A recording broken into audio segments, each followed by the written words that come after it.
টাকা কমেও আমরা বউকে কিন্তু ঘরে ঢুকতে দেব না। একদম ঠিক বলেছ, ঢুকতে দেবই না, কোনোভাবেই না, কোনোভাবে। তাহলে বউ থাক, আমি উপরে যাচ্ছি, বউকে ঘরে ঢুকতে দিস না। ও মা, এই কি কথাবার্তা বলছিস তোরা? হ্যাঁ, ঝিলমিল তোদের লেলি দিয়ে গেছে না? আচ্ছা আচ্ছা ঠিক আছে, দাঁড়া দাঁড়া আমি বলছি। ঋষি বাবা 20,000 টাকা দিয়ে দাও, ব্যাস 20,000 টাকা নিয়ে নে, আর একদম কথা বলবি না, চুপচাপ থাকবি, বুঝলি? আমি প্রতি মুহূর্তে 5,000 টাকা করে বেড়ে যাচ্ছে। কি পেয়েছো কি তোমরা? টাকা তো সস্তা নাকি? আমার কাছে তো টাকা নেই। ঠিক আছে ঋষি, ওরা 20,000 চাইছে, 20,000 টাকা দিয়ে দে। আচ্ছা আচ্ছা হয়েছে হয়েছে, 20তে রফা কর, ঠিক আছে? হ্যাঁ হ্যাঁ করে নে করে নে করে নে। না ছোট মা, 50,000-এর 1 পয়সাও কম হবে না। একদম ঠিক বলেছিস, 1 পয়সাও কিন্তু আমরা কম নেব না। তাহলে যাও, আর কিচ্ছু হলো না। আমাদের বউ কিন্তু দাঁড়িয়ে রয়েছে তখন থেকে, বলে দিলাম। 25,000 যদি দাও তাহলে এবারে রাজি হয়ে যাও, তা না হলে আমরা কিন্তু আর কিচ্ছু করতে পারবো না ঝিলমিল যতক্ষণ না আসছে। হ্যাঁ একদম কিচ্ছু করতে পারবো না। আচ্ছা ঠিক আছে ঠিক আছে ঋষি বাবা, দিয়ে দে দিয়ে দে। 25,000? বারে, আমাদের বৌদির বুঝি 25,000 টাকাও দাম নেই? এ আবার কি কথা? বৌদির দাম নাকি 25,000 টাকা? কি যে তোরা বলিস না। এই শোন ঋষি, আমার বিয়েতে কিন্তু আমি পুরো ব্যাপারটা 10,000-এ সেরেছিলাম। হ্যাঁ, বিয়েটা কিন্তু আমার বেশি দিন আগে হয়নি, সেটা তুই মাথায় রাখিস। আরে আবার কি বলছো? তা আগের বিয়েতে তো ঋষিকে কিছুই দিতে হয়নি, তাহলে আগের বিয়ে প্লাস এবারের বিয়ে দুটো মিলিয়েই তো ওরা চাইছে। কি এমন ভুল কথা বলেছে? চুপ করো না তুমি।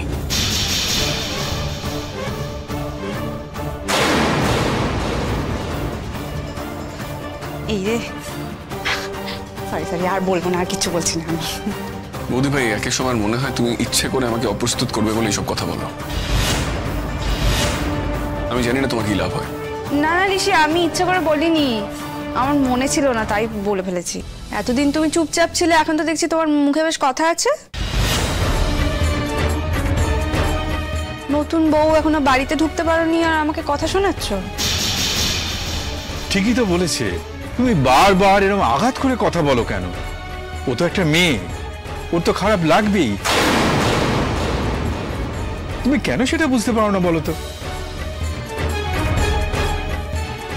মুখে বলছো যে তুমি ইচ্ছে করে বলছো না লেখা, কিন্তু এতবার করে বলছো, আমার মনে হয় না যে তুমি ভুলটা সংশোধন করতে চাও। ইচ্ছে করে বলো বলেই এটা বারবার বলো। দেখেছো মা, দেখেছো সবাই মিলে আমাকে কিরকম হেনস্থা করছে? হেনস্থা করার মতোই তো কাজ হচ্ছে, করছো তো তুমি এমন কাজ। তুমি তো একটা কথা বলে খালাস হয়ে গেলে, তারপর সমাজ কি বললো না বললো তুমি তো পরোয়াই করো না, কিন্তু আমাদের তো খারাপ লাগে। আর তাছাড়া সবাই জানে ঋষি বাবার এটা প্রথম বিয়ে হচ্ছে না। বারবার এক কথা সবার মাঝখানে না বললেই নয় কো। প্রত্যেকের জীবন তো আর এক নিয়মে কাটে নেই। ও তো ইচ্ছা করে বিয়ে করতে যায়নি কো, দুর্ঘটনা ঘটে গেছে বলেই তো। আর তাছাড়া তুমি যে জানো না প্রথম বিয়ের কথা, তা তো নয় কো। রোশনি কি কি করেছিল না করেছিল সবকিছুই তো জানো। সবকিছু জানার পর এইসব নিয়ে কথা বলেই বাড়ির অনুষ্ঠানটাকে নষ্ট করে দিও না। হয়েছে তো, হয়েছে তো। এই কথাগুলো শোনার তোমার দরকার ছিল। এই কথাগুলো শোনার জন্যই তুমি এই বাড়াবাড়িটা করো, তাই না? শোনো, ভবিষ্যতে আর এই ধরনের কথা যেন তোমার মুখে আমি কখনো না শুনি। বুঝতে পেরেছি, বুঝতে পেরেছি আমি। কাজের বেলায় কাজই আর কাজ ফুরালে পাজি। এই বিয়ে বাড়ি গেল, এত বড় সব কাজ আমি করে দিলাম, তো বউকে আনা পর্যন্ত করে দিলাম, আর এখন আর আমার কোনো প্রয়োজন নেই। প্রয়োজন নেই বলেই এখন আমাকে সবাই মিলে কথা শোনাবে। ভালো কথা, আমি কোনো কথার মধ্যে থাকবো না। আমি সরল মনে কথাগুলো বলে ফেলি বলে সবাই মিলে আমাকে এরকম করছো না? ঠিক আছে, ভালো কথা, আমি চলে যাচ্ছি। সরো সরো।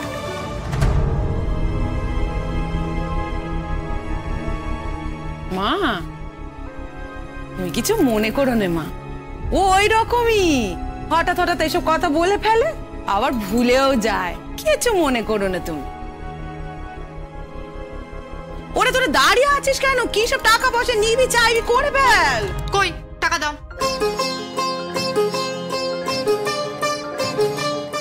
গুনে নে। চল তাড়াতাড়ি চল। তুমি খুব ভালো রুশিদা, ভীষণ ভালো। Thank you. মা এবার আমি উপরে যাচ্ছি, আপনি ওখানে দাঁড়িয়ে কি করছেন?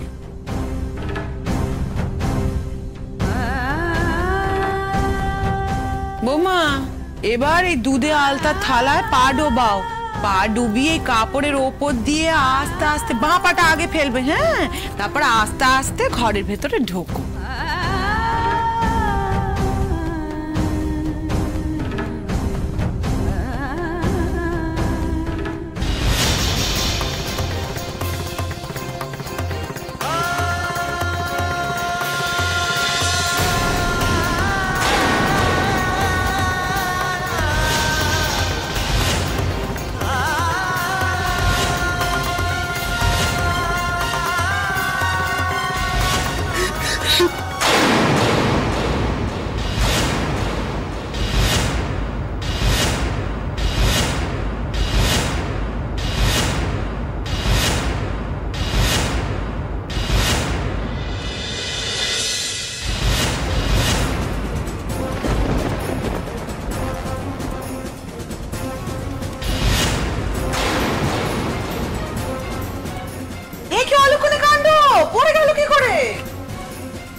রায় হঠাৎ করে এমন ভাবে কেঁদে উঠলো, ও তো চমকে গেল, তাই ওটা পড়ে গেল।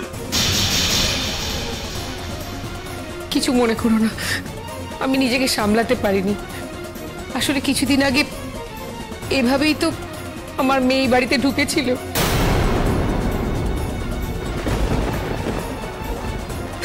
আজ আমার মেয়ের কোথাও আর কোনো অস্তিত্ব রইল না। আমি তো তোমাদেরকে বলেছিলাম আমাকে বাড়ি পাঠিয়ে দাও, এভাবে আমাকে আর রেখো না। তোমরা রাজি হওনি কেন তখন? চোখের সামনে এসব দেখতে দেখতে আমিও তো সহ্য করতে পারিনি। কিছু মনে করো না, ক্ষমা করে দিও আমাকে। আমি আর এই অনুষ্ঠানের মধ্যে থাকবো না। এখানে থাকলে আমি বারবার এরকম করে ফেলবো। নতুন বউয়ের কষ্ট হবে। ঠিকই তো, আমার তো এটা করা ভুল হয়েছে। রাগ করো না আমার উপর কেউ।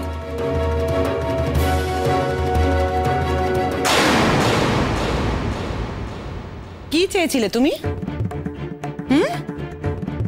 কি চেয়েছিলে? তোমার মেয়ে কোনোদিন ফিরবে না, এটা জেনেও। হয়তো তোমার মেয়ের কোনোদিন কোনো খোঁজ পাওয়া যাবে না, এটা জেনেও। হয়তো তোমার মেয়ে মরে যেতে পারে,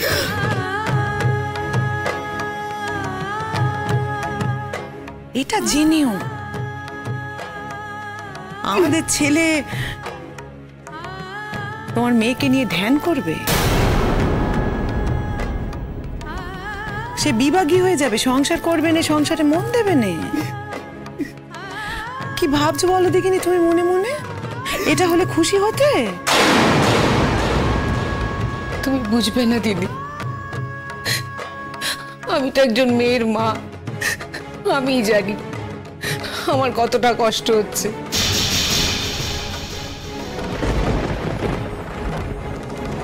এই কষ্টটা আমি তোমাদের কাউকে বোঝাতে চাই না। আমার ভুল হয়ে গেছে, আমাকে ক্ষমা করে দিও। মেয়েটা এখানে অপ্রস্তুত হয়ে দাঁড়িয়ে আছে। ইমা, ছিছি, না মা, তোমার কোনো দোষ নেই, এসো।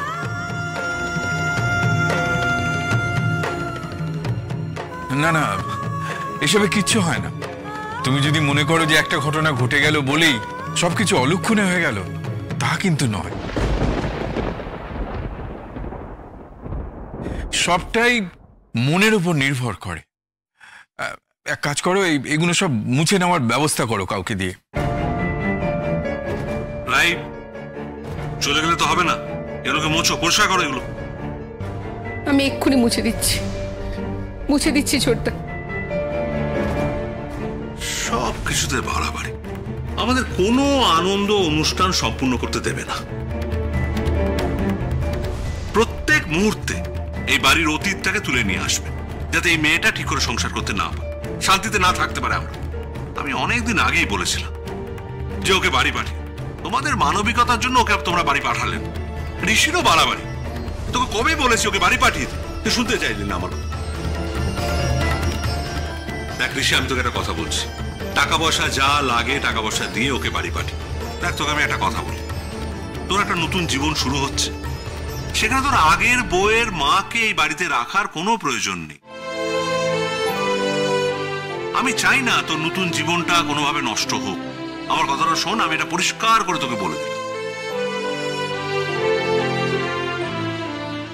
সেটাই ভালো হবে ঋষি, তুমি আমাকে আমার বাড়ি পাঠিয়ে দাও।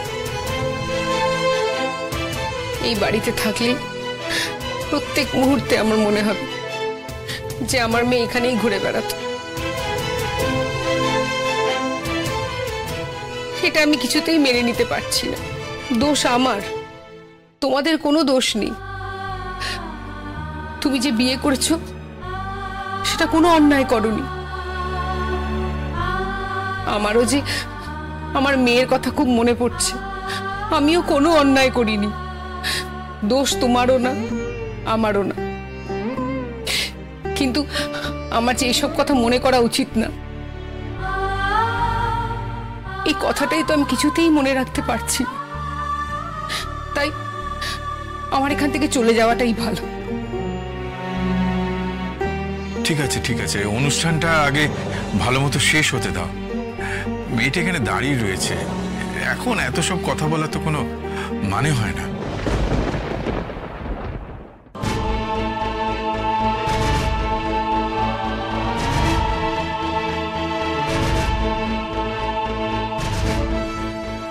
ছোট, আর দেরি করিস নে, যা ওকে রান্নাঘরে নিয়ে যা, দুধ উতলানোটা দেখিয়ে আন। হ্যাঁ, এসে এমন কথাবার্তার মধ্যে পড়লো, ওর কি ভালো লাগে বল? ভালো তো লাগে না, নিয়ে যা নিয়ে যা। তুমি চিন্তা করো না মেজমা, আমি সব সামলে নেব। আমি যখন সব জেনে শুনে এসেছি তখন আমি এটাও জানি যে এই কঠিন লড়াই আমাকে কি করে সামলাতে হবে। আমি যখন এসেছি হার মানতে আসিনি, হার মেনে নিয়ে আমি চলেও যাব না।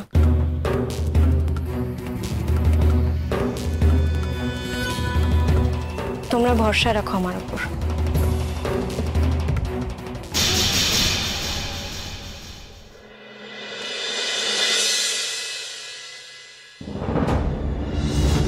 এই যে নতুন বউ, তোমার জামা কাপড় বের করে দিতে এলাম। আজ কিন্তু কাল রাত্রি বরের মুখ দেখতে নেই, জানো তো?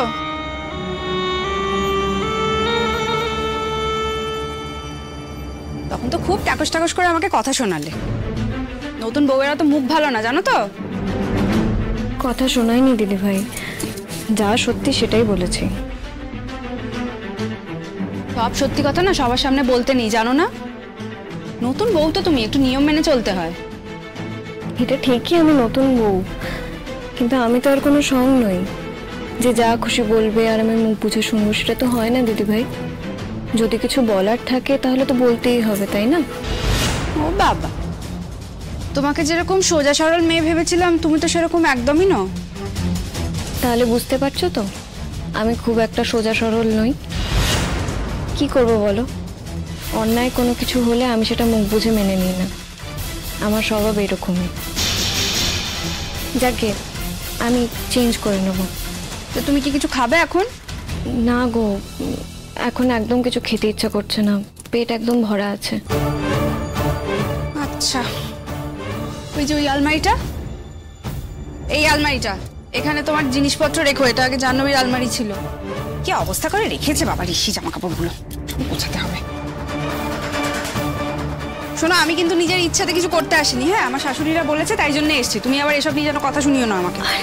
হে মা, ছি ছি, তুমি আমাকে এতটা খারাপও ভেবো না। আমার সম্মানে না লাগলে আমি কিন্তু কিছুতেই মুখ খুলি না। এই তোমার ওই যে দিদি, ওই যে দিদিকে দেখে একবারে হই হই রই রই কাণ্ড পড়ে গেল। ওই দিদিটাকে তুমি কতদিন চেনো গো? কেন, জন্ম থেকেই চিনি। আমার জবে থেকে জ্ঞান তবে থেকেই চিনি। আমি খালি ভাবছি দুটো মানুষের এত মিল কি করে হতে পারে। সত্যি বাবা, কোথাও তো কোনো ছবি টবিও নেই। যদি ছবি থাকতো না তাহলে আমি তোমাকে দেখাতাম। দেখবো যদি ওর মায়ের কাছে কোনো ছবি পাই তাহলে তোমাকে দেখাবো। হয়তো লুকিয়ে রেখেছে কোথাও। কি হবে দেখে? এখন দেখে তো আর নতুন করে কিছু হবার নেই। না তাও বলছি আর কি, তুমি দেখে রাখলে ভালো করতে। কেন দেখে রাখলে কি ভালো হতো আমার? কিছুই না, দেখো আমার তো খালি ভয় করে জাহ্নবী যদি কোনোদিন ফিরে আসে। দেখো জাহ্নবীর সঙ্গে তো ঋষির কোনোদিন ডিভোর্স হয়নি না। ও যদি ফিরে এসে নিজের সংসার যদি আবার দাবি করে, তোমাদের বিয়েটা তো তখন টিকবেই না। ওদের তো ডিভোর্স হয়নি। তুমি সেসব নিয়ে ভেবো না। যদি সত্যি তেমন কিছু ঘটে তখন না হয় দেখা যাবে। দেখা যাবে কি যে বলো না। 12 বছর না হলে কাউকে মৃত ঘোষণা করা যায় না। আর এদিকে তো 3 বছর যেতে না যেতেই এরা ধরেই নিয়েছে যে জাহ্নবী আর কোনোদিন ফিরবে না, জাহ্নবী আর বেঁচে নেই। 3 বছর যেতে না যেতেই এরা ধরেই নিয়েছে যে জাহ্নবী আর কোনোদিন ফিরবে না, জাহ্নবী আর বেঁচে নেই। কিন্তু যদি ফেরে তখন কি হবে সেই কথা ভেবেই তো আমার গা হাত পা কাঁপছে বাবা। এখন তো তোমাদের বাড়িতে বিয়ে চলছে, কাল তো বাড়িতে বউ ভাতের অনুষ্ঠান। তুমি না হয় আনন্দ করো দিদি ভাই, ভবিষ্যতে কি হবে সেটা নিয়ে ভেবে আজকের আনন্দের দিনটাকে নষ্ট করবে কেন? বাবা তুমি কি সাহসী গো, আমার তো সাংঘাতিক সাহস।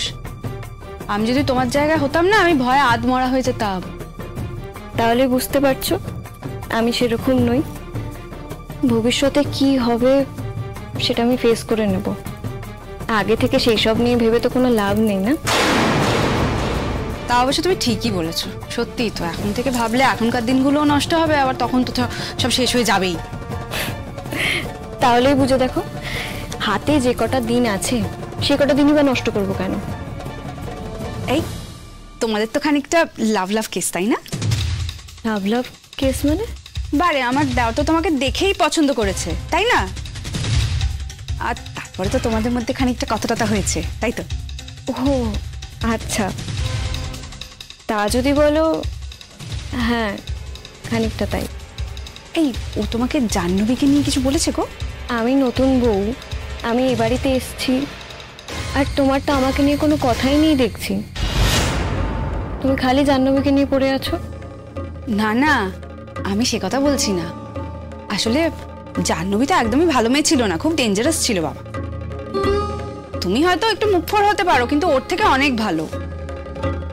আমি এটাই জিজ্ঞেস করছি যে ঋষি কি তোমাকে জাহ্নবীকে নিয়ে কিছু বলেছে? মানে ওর ওপর তো ঋষির খুব মন ছিল না। কি কীর্তি করে বিয়ে করেছিল জানো তো সব? কি কীর্তি করে? ও বাবা, সে তো অনেক গল্প, তোমাকে বলবো আমি, সময় টময় করে বলবো। আমার তো খুব আনন্দ হয়েছে, আমি একজন গল্প করার সঙ্গী পেয়েছি।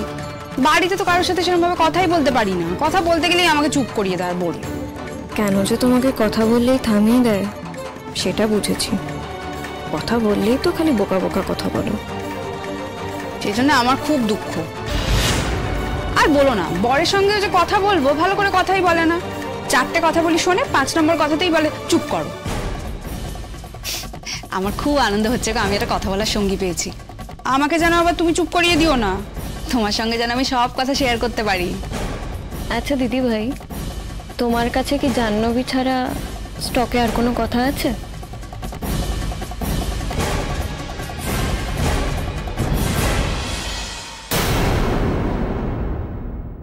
ওই দেখো জাহ্নবীর ছবি। আমরা তো কোথাও কোনো ছবি টবি রাখিনি। ঋষি দেখেছো লুকিয়ে লুকিয়ে আলমারিতে ছবি রেখে দিয়েছে। এদিকে আমাদের বলেছে কোনো ছবি নাকি নেই ওর কাছে। কই দেখাও দেখাও দেখি। কেন? তুমি তো বললে তোমার কোনো ইন্টারেস্ট নেই, আর এখন তুমি জাহ্নবীর ছবি দেখতে চাইছো কেন? এই নাও দেখো, দেখো দেখো ধরো।